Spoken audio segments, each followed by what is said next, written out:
আমাদের বিএসএফদের সাথে কোনো রকমের ধস্তাধস্তি বা অশালীন ব্যবহার আমরা করব না।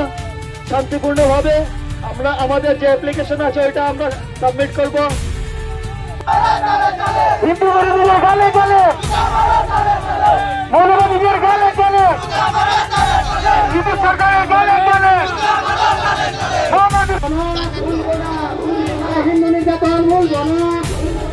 বাংলাদেশের মৌলবাদীরা হুঁশিয়ার, ভারতের পণ্য রপ্তানি আমদানি বন্ধ। আপনারা জানেন ইতিমধ্যে বাংলাদেশে হিন্দু নিধনযজ্ঞ চলছে। আমাদের হিন্দু পরিবারগুলা বাংলাদেশে সংকটাপন্ন অবস্থায় আছেন। ইউনূস সরকার তার জন্য কোনো পদক্ষেপ নিচ্ছে না। ইতিমধ্যে অনেক হিন্দু ভাইকে মারপিট করে, হিন্দু বোনদের মারপিট করে, গাছে বেঁধে ফাঁসিতে ঝুলিয়ে দেহের মধ্যে আগুন জ্বালিয়ে দিয়েছে। এই সমস্ত ভিডিও আমরা সোশ্যাল মিডিয়ার মধ্যে আমরা দেখেছি।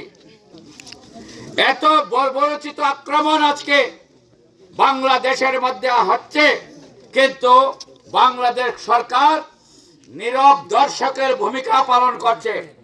আমরা তার তীব্র নিন্দা জানাই, তীব্র প্রতিবাদ জানাই।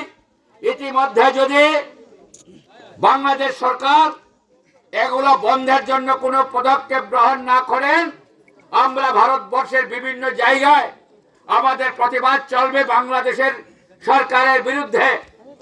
আমরা আন্দোলন তীব্র থেকে তীব্রতর করব। আমরা ভারত সরকারের কাছে আবেদন জানাচ্ছি, ভারত সরকার বাংলাদেশ সরকারের উপর চাপ সৃষ্টি করুক, আমাদের হিন্দুদের রক্ষার জন্য, হিন্দুদের মঠ মন্দির রক্ষার জন্য বাংলাদেশ সরকারকে ভূমিকা নিতে আমাদের ভারতবর্ষের সরকার যেন বাধ্য করে। তার জন্য আজকে আমরা এখানে মিলিত হয়েছি।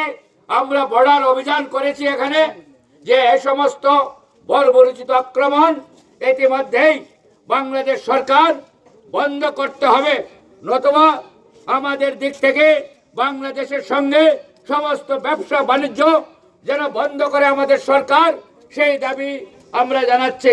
আমরা শান্তিপ্রিয়ভাবে এখানে আজকে আমরা এই দীক্ষার মিছিল সংগঠিত করেছি।